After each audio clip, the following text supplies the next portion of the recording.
홍수철이라고 합니다. 네, 저는 산부인과에 갑니다. 아기하고 임상 현장에서 가장 가깝게 보고 있는 사람 중에 한 명이고요. 여기 아기 다리 여기 있습니다. 사실은 우리가 뱃속의 아기를 사람으로 정의를 할 수 있으면 이런 논쟁을 안 하고, 저는 불필요한 논쟁을 하고 있는데 이게 뭐가 사실이고 뭐가 비정상인지가 헷갈리는 시대를 살고 있는 것 같다는 생각이 듭니다. 그러니까 이제 옛날에는 의학기술이 발달하지 않았을 때는 진짜 뱃속에 있는 생명체가 사람이냐 아니냐고 막 논쟁을 하고 아니냐 셰퍼덩어리야 뭐 이렇게 논쟁을 하고 있었지만, 이제는 이제 실제 초음파 사진이 이렇게 지금 이렇게 나오는 거예요. 오늘도 쌍둥이가 일찍 세상으로 나오려고 너무 일찍 나오면 생존할 수 없기 때문에 지금 이제 나오지 않게끔 하는 봉합술이라는 수술을 급하게 하고 왔는데, 이 얘기를 수술한 건 아니고 이 얘기는 10주 3일에 그냥 쌍둥이 사진입니다. 이 사진을 보면은 머리도 있고 팔도 있고 다만 우리랑 다른 거는 이제 입으로 영양 공급을 받는 게 아니라 100% 폐출로 영양 공급을 받는 두 명의 생명이 있는 거라고 이해하시면 되겠고, 뱃속의 아기가 우리랑 똑같은 사람이구나라는 걸 이해할 수 있다라면 뱃속의 아기가 사람이냐 세포냐 이런 논쟁, 우리 생명으로서 존중받을 가치가 있느냐 이런 논쟁을 안 해도 될 것 같은데, 현재 우리는 이런 시대를 살고 있습니다. 30살, 36주도 낙태하는 시대를 살고 있어요. 그런데 2019년 헌법재판소를 정치적인 정치인들은 본인들의 필요에 따라서 해석들을 하고 있는 것 같아요. 이 2019년 헌법규칙 결정을 보면은 임신한 여성이 자기결정권을 과도하게 제한한다는 이유로 헌법 불합치표 결정을 내렸으나 동시에 태아의 생명권 보호라는 공의 중요성도 인정했는데, 이제 낙태를 과도하게 주장하는 grup들에서는 낙태이기만을 얘기하고 태아의 생명권에 대해서는 어떠한 얘기도 하고 있지 않습니다. 당시에 규정 헌법 불합치 8경을 보면 태아의 생명권과 국가의 생명보호 의무에 대해서 헌법 규칙 8경에 대해서 얘기를 하고 있어요. 모든 인간은 생명권의 주체가 되며 형성적인 생명인 태아에게도 생명에 대한 권리가 인정되어야 한다. 비록 엄마에게 의존하지만 그 자체로 엄마와 별개의 생명체이고 특별한 사정이 없는 한 인간으로 성장할 가능성이 크기 때문에 태아도 생명의 주체가 되는 헌법 10조의 태아의 생명을 보호하는 거예요. 행복추구권이라는 거거든요. 그러니까 행복추구권의 내용을 보면 생명권이 있어요.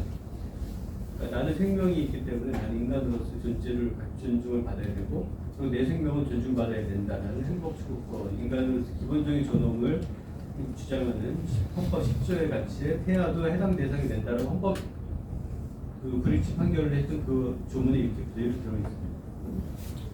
또 생명의 연속적 발달 과정에 대한 제한, 태아는 엄마에게 의존적이긴 하지만 별개의 생명체다라고 거기 헌법 불이치 판결에서도 그 선언을 하고 있고요. 태아는 헌법적인 객관적인 인간으로서의 존엄과 가치를 선언한 10조에 따라 국가는 태아의 생명보호라는 중대한 공익을 추구해야 한다는 점은 자명하다. 이게 2019년 판결이에요. 근데 지금 이제 우리 사회에서 마치 이제 힘 있는 권력 집단에서는 이러한 내용을 다 포기하고 다 넣고 여성의 자기결정권을 강조해서 모든 임신부가 원하면 언제든지 낙태를 할 수 있게끔 하려는 많은 시도들이 이루어지고 있어서 개탄할 그런 심정입니다.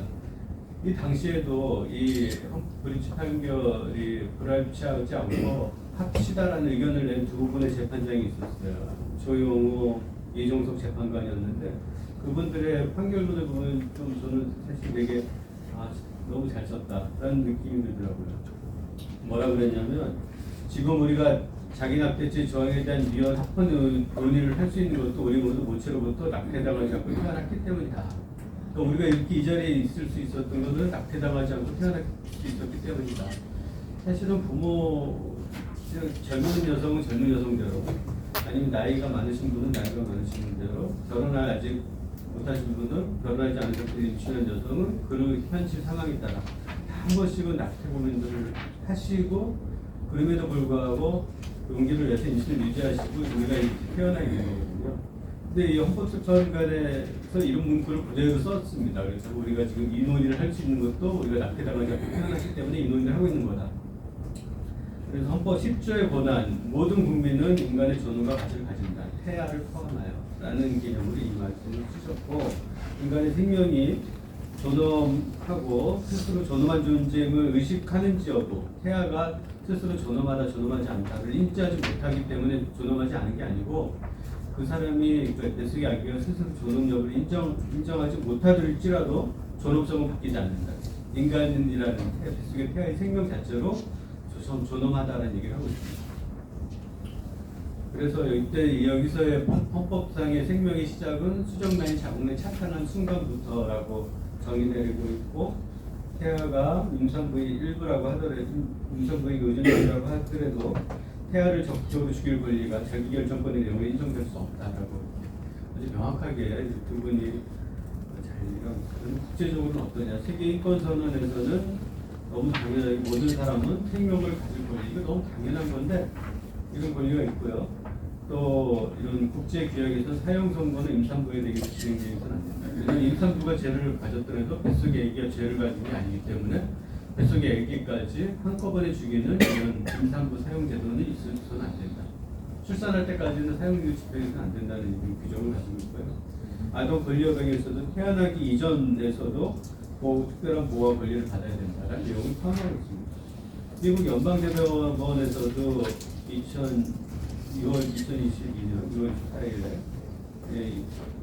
이 판결문입니다. 어떠한 주도 적법 절차에 의하지 않고는 주민의 생명 자유재산을 박탈할 수 없다. 얘는 적법 절차 조항이 존재하는데 이 낙태를 할 수 있는 것이 여기 이 낙태권을 보호하지 않는다라고 판시했다는 것은 결국에는 낙태권은 여성의 자기결정권에 포함하지 않는다.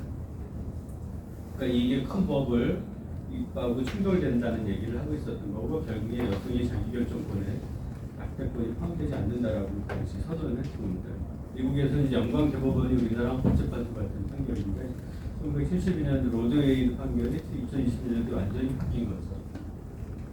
사실은 이 연방대법원의 판사들도 이런 판결할 때 살해 위협을 받았다는 거예요. 살해한다, 테러하겠다라고 해서 살해 위협을 받고 그럼에도 불구하고 올바른 자신의 진리를 외면할 수 없는 진리에 합당한 본인의 소신대로 말씀을 하신 거죠. 성경에도 이렇게 나왔죠. 창세기 하나님이 가라사대 우리 형상을 따라 우리 모양대로 사람을 만들었다. 우리는 하나님 형상을 가진 모든 태아 뱃속의 태아부터 존귀한 존재고요. 제가 인식하고는 그 순서는 그렇습니다. 제가 먼저 전 국민들을 인터뷰하고 공공보건복지부에 설문조사하고 그걸 가지고 헌법재판소에 올라가서 판결이 그걸 근거로 해서 국민들의 인식도를 높이는 이렇게 나올 때 아직도 모자보호법이 임금보호복지협회에 들어가 있습니다. 그래서 모자를 좀 빼자 이제. 이거 보건복지협회를 없애자는 뜻은 아니에요. 그냥 민간기구니까 그냥 민간기구로서 존재하고 모자보건법에 굳이 정부 대리기관으로 들어가 있는 건 부적절하다. 이게 가족계획협회를 지금 학계 출산 0.8을 만들어낸 장본인들인데 지금도 계속 거기 들어있는 것은 이름만 바꿔 들어있는 건 부적절하다는 거고 모자보건법은 모성과 태아 영유아의 생명과 건강을 보호하고 출산과 양육을 도모하는 법이다. 이 목적에 반하는 어떠한 시도도 모자보건법에 포함된지를 요즘에 이제 약물 낙태 도입을 모자보건법을 통해서 도입하려는 노력들이 일부 진행이 되고 있는데 이렇게 부적절한 것 같습니다. 모자보건법은 오로지 모성과 태아의 건강을 그래서 구체적인 법률안을 이렇게 좀 바꿔봤습니다. 1조에 모자보건법은 태아를 포함한다. 모성 그동안에는 모성과 영유아의 생명과 건강을 보호하는 법인데 모성과 태아를 보호하는 법. 사실은 이제 법에서는 좀 명확히 해야 되기 때문에 이 태아의 정의를 어떻게 할 거냐. 태아는 수정 후 자궁내 착상하여 미국에서 사실은 낙태법에 제일 강한 법은 사실은 태아 심박동법. 이게 심장박동이 확인되는 순간부터는 낙태를 해서는 안 되는 것이기 때문에 태아란 임산부 자궁내에서 심박동이 확인되는 사람을 말하는데 이게 법률성의 명확성을 위해서 심박동이 확인되는 거는 사람은 우리가 보호해야 될 사람이다. 심박동이 우리가 살았다 죽었다가 심박동이기 때문에 물론 이제 수정란부터 했으면 좋긴 하겠지만 법률적으로 할 때는 태아 심박동이 확인되는 물론 이제 논란이 있을 수가 있습니다. 그렇지만 보호해야 될 대상이 태아가 빠진 상태에서 태아를 포함하는 개념이라고 이해를 해주시면 좋을 것 같고요. 인공임시 중절의 한계는 모자보호법에 정비한 다음에 모자보호법에 삭제하고 해당 법을 헌법으로 옮기는 것이 문제됩니다. 사실은 이제 인공임신 중절의 허용 한계가 어떤 게 있을까? 그동안은 정신병이나 우생학적으로 정신질환이나 아니면 감염병이나 이런 강간, 확인할 수 없는 친족 이런 내용들이 포함되어 있었는데 이제 생명권의 엄마의 생명권과 태아의 생명권이 충돌하는 경우 외에는 나머지는 해당 사항이 없다. 이제 생명권을 논할 수 있는 것은 태아를 생명권을 임신을 유지할 거냐, 임신을 유지해서는 안 되느냐를 논쟁을 할 수 있는 것은 임신을 유지하면 임산부의 생명이 위협됩니다. 그런 경우도 있고 있지만 언어가 폐 고혈압 같은 경우에 있어서 임신을 유지하거나 엄마가 죽거나 그런 경우에는 논의를 할 수 있다. 뭐 그런 경우에도 제가 사실은 캐나다에 가서 연사하는 동안 우리 한국에서는 한 번도 본 적은 없어요. 엄마가 암이 걸렸었는데 그분은 이제 임신 20주 중기였던 것 같아요. 컨퍼런스를 거기서 매주 했었거든요.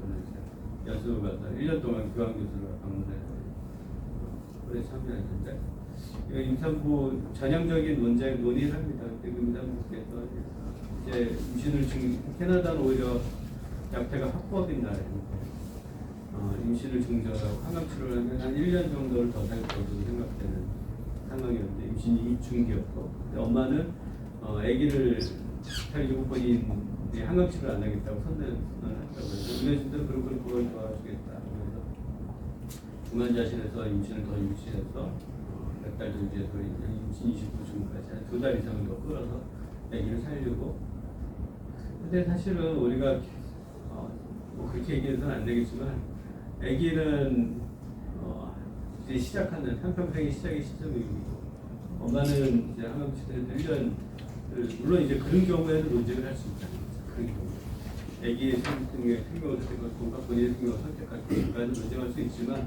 나머지 생명권, 아기의 생명권을 대신할 어떠한 상황도 이 대상이 포함되지 다 삭제하고 나머지 이거는 형법으로 옮기는 게 있겠다 의견을 냈었고요. 그리고 이제 요즘에 고용산모가 많이 되니까 고용산모에 대한 지원을 강화하자. 그리고 가족계획가 아직도 들어있거든요. 인구보호법이었고요.